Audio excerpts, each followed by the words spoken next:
Job അധ്യായം 23. ജോബിന്റെ മറുപടി. ജോബ് പറഞ്ഞു, ഇന്നും എൻ്റെ ആവലാതി തിക്തമാണ്. ഞാൻ എത്ര വിലപിച്ചിട്ടും എൻ്റെ മേലുള്ള അവിടുത്തെ കരം ഭാരമേറിയതാണ്. എവിടെ ഞാൻ അവിടുത്തെ കണ്ടെത്തുമെന്നറിഞ്ഞിരുന്നെങ്കിൽ, അവിടുത്തെ സിംഹാസനത്തെ സമീപിക്കാൻ കഴിഞ്ഞിരുന്നെങ്കിൽ, എൻ്റെ പരാതി അവിടുത്തെ മുൻപിൽ ബോധിപ്പിക്കുകയും ഞാൻ ന്യായവാദം നടത്തുകയും ചെയ്യുമായിരുന്നു. അവിടുന്ന് എനിക്ക് എന്ത് പ്രത്യുത്തരം നൽകുമെന്നും എന്നോട് എന്ത് സംസാരിക്കുമെന്നും ഞാൻ അറിയുമായിരുന്നു. അവിടുന്ന് തൻ്റെ ശക്തിയുടെ മഹത്വത്തിൽ എന്നോട് ന്യായവാദം നടത്തുമോ? ഇല്ല, അവിടുന്ന് ഞാൻ പറയുന്നത് ശ്രദ്ധിക്കും. നീതിമാന് അവിടുത്തോട് വാദിക്കാൻ കഴിയും. എൻ്റെ വിധിയാളൻ എന്നെ എന്നേക്കുമായി മോചിപ്പിക്കും. ഇതാ, ഞാൻ മുൻപോട്ട് പോയാൽ അവിടുന്ന് അവിടെയില്ല, പുറകോട്ട് പോയാലും അവിടുത്തെ കാണാൻ സാധിക്കുകയില്ല. ഇടത്തുവശത്ത് ഞാൻ അവിടുത്തെ അന്വേഷിക്കുന്നു, എന്നാൽ എനിക്ക് അവിടുത്തെ കാണാൻ സാധിക്കുന്നില്ല. വലത്തുവശത്തേക്ക് തിരിഞ്ഞാലും ഞാൻ അവിടുത്തെ കാണുന്നില്ല.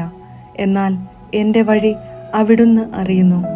അവിടുന്ന് എന്നെ പരീക്ഷിച്ചു കഴിയുമ്പോൾ ഞാൻ സ്വർണം പോലെ പ്രകാശിക്കും. എൻ്റെ പാദങ്ങൾ അവിടുത്തെ കാൽപ്പാടുകളിൽ ഞാൻ ഉറപ്പിച്ചു. ഞാൻ അവിടുത്തെ പാത പിന്തുടർന്നു, ഒരിക്കലും വ്യതിചലിച്ചില്ല.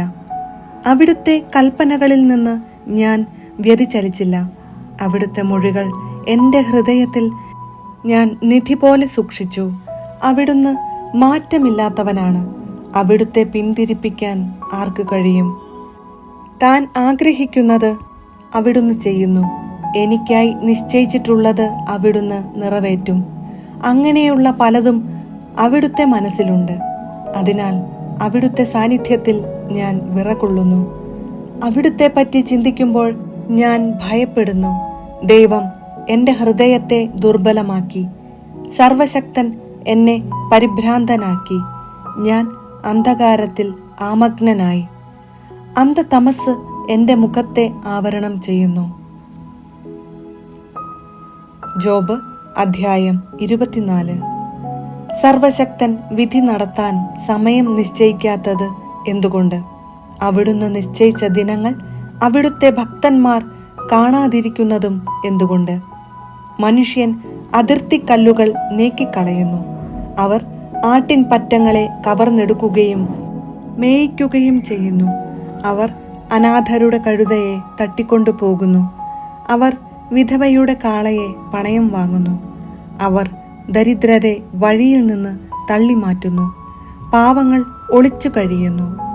മക്കൾക്കു വേണ്ടി മരുഭൂമിയിൽ ഇര തേടുന്ന കാട്ടുകഴുതകളെ പോലെ അവർ അധ്വാനിക്കുന്നു. അവർ വയലിൽ നിന്ന് ഭക്ഷണം ശേഖരിക്കുന്നു. ദുഷ്ടരുടെ മുന്തിരിത്തോട്ടത്തിൽ അവർ കാലാ പെറുക്കുന്നു. അവർ രാത്രി മുഴുവൻ നഗ്നരായി ശയിക്കുന്നു. തണുപ്പിൽ പുതയ്ക്കാൻ അവർക്ക് ഒന്നുമില്ല. മലയിൽ പെയ്യുന്ന മഴ അവർ നനയുന്നു. പാർപ്പിടമില്ലാതെ അവർ പാറക്കെട്ടുകളിൽ അഭയം തേടുന്നു. മുല കുടിക്കുന്ന അനാഥ ശിശുക്കളെ പറിച്ചെടുക്കുകയും ദരിദ്രരുടെ കുഞ്ഞുങ്ങളെ പണയം വാങ്ങുകയും ചെയ്യുന്നവരുണ്ട്. ദരിദ്രർ നഗ്നരായി അലയുന്നു. അവർ വിശന്നുകൊണ്ട് കറ്റ ചുമക്കുന്നു. അവർ ദുഷ്ടന്മാരുടെ ചക്കിൽ ഒലിവെണ്ണയും വീഞ്ഞും ആട്ടിയെടുക്കുന്നു. എന്നാൽ അവർ ദാഹാർത്തരാണ്. നഗരത്തിൽ മരിക്കുന്നവരുടെ ഞരക്കം കേൾക്കുന്നു. മുറിവേറ്റവരുടെ പ്രാണൻ സഹായത്തിനു വേണ്ടി കേഴുന്നു. എന്നിട്ടും ദൈവം അവരുടെ പ്രാർത്ഥന ശ്രവിക്കുന്നില്ല. പ്രകാശത്തിന്റെ വഴി പരിചയിക്കുകയോ അതിൽ സഞ്ചരിക്കുകയോ ചെയ്യാതെ അതിനെ എതിർക്കുന്നവരുണ്ട്.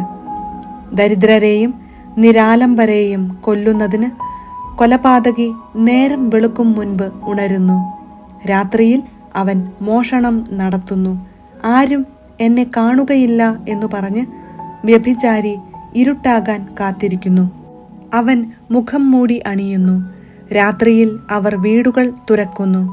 പകൽ സമയം കതകടച്ച് മുറികളിൽ കഴിയുന്നു. അവർ പ്രകാശം കാണുന്നില്ല. കടുത്ത അന്ധകാരമാണവരുടെ പ്രഭാതം. അന്ധകാരത്തിന്റെ ക്രൂരതകളുമായിട്ടാണ് അവരുടെ കൂട്ടുകെട്ട്. നിങ്ങൾ പറയുന്നു, വെള്ളം അവരെ അതിവേഗം ഒഴുക്കിക്കളയുന്നു.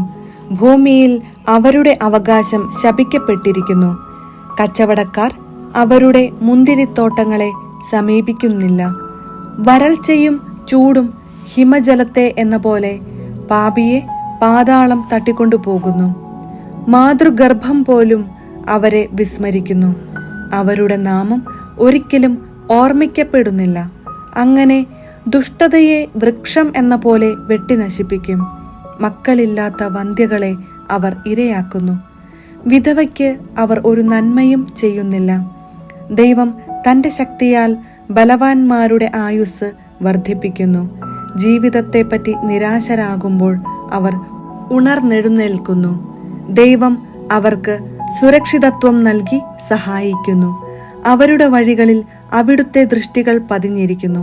അല്പകാലത്തേക്ക് അവർ ഉയർത്തപ്പെടുന്നു, പിന്നീട് അവർ ഇല്ലാതാകുന്നു. കള പോലെ അവർ വാടി നശിക്കുന്നു. കതിർക്കുല പോലെ അവരെ കൊയ്തെടുക്കുന്നു. ഇതു ശരിയല്ലെങ്കിൽ ഞാൻ നുണയനാണെന്നും ഞാൻ പറയുന്നത് അർത്ഥശൂന്യമാണെന്നും ആർ തെളിയിക്കും? ജോബ് അധ്യായം 25. ബിൽദാദ് മൂന്നാമതും സംസാരിക്കുന്നു. ശൂഹ്യനായ ബിൽദാദ് പറഞ്ഞു, ആധിപത്യം ദൈവത്തോടു കൂടിയാണ്. എല്ലാവരും അവിടുത്തെ ഭയപ്പെടുന്നു. അവിടുന്ന് ഉന്നത സ്വർഗത്തിൽ സമാധാനം സ്ഥാപിക്കും. അവിടുത്തെ സൈന്യത്തിന് കണക്കുണ്ടോ? അവിടുത്തെ പ്രകാശം ആരുടെ മേലാണ് ഉദിക്കാതിരിക്കുക? അപ്പോൾ മനുഷ്യനെങ്ങനെ ദൈവത്തിന്റെ മുൻപിൽ നീതിമാനാകാൻ കഴിയും? സ്ത്രീയിൽ നിന്നു ജനിച്ചവൻ എങ്ങനെ നിർമ്മലനാകും? ഇതാ, അവിടുത്തെ ദൃഷ്ടിയിൽ ചന്ദ്രന് പ്രകാശമില്ല, നക്ഷത്രങ്ങളും നിർമ്മലമല്ല. അപ്പോൾ കൃമിയായ മനുഷ്യന്റെ, പുഴുവായ മനുഷ്യപുത്രന്റെ സ്ഥിതി എന്ത്? ജോബ് അധ്യായം 26. ജോബിന്റെ മറുപടി. ജോബ് പറഞ്ഞു, ശക്തിയറ്റവനെ നീ എത്രമാത്രം സഹായിച്ചു! ബലഹീനമായ കരങ്ങളെ നീ എപ്രകാരം രക്ഷിച്ചു!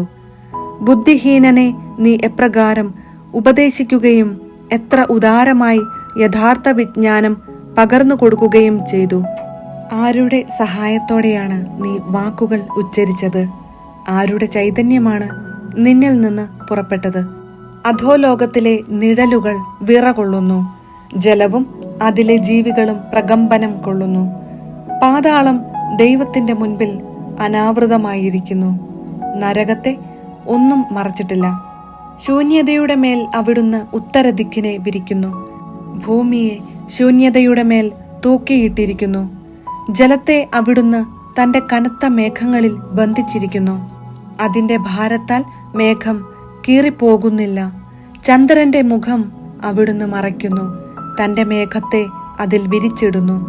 പ്രകാശത്തിന്റെയും അന്ധകാരത്തിന്റെയും അതിർത്തിയിൽ ജലോപരിതലത്തിൽ അവിടുന്ന് ഒരു വൃത്തം വരച്ചിരിക്കുന്നു. ആകാശത്തിന്റെ തൂണുകൾ കുലുങ്ങുന്നു. അവിടുത്തെ ശാസനയാൽ അവ ഭ്രമിച്ചു പോകുന്നു. അവിടുന്ന് തന്റെ ശക്തിയാൽ സമുദ്രത്തെ നിശ്ചലമാക്കി. തന്റെ ജ്ഞാനത്താൽ റാഹാബിനെ തകർത്തുകളഞ്ഞു. അവിടുന്ന് തന്റെ ശ്വാസത്താൽ ആകാശത്തെ പ്രശോഭിപ്പിച്ചു. പായുന്ന സർപ്പത്തെ അവിടുത്തെ കരം പിളർന്നു. ഇതെല്ലാം അവിടുത്തെ നിസ്സാര പ്രവർത്തനങ്ങളാണ്. അവിടുത്തെ പറ്റി എത്ര നേരിയ ഒരു സ്വരം മാത്രമാണ് നാം കേട്ടിട്ടുള്ളത്. അവിടുത്തെ ശക്തിയുടെ ഇടിമുഴക്കം ആർക്ക് ഗ്രഹിക്കാൻ കഴിയും?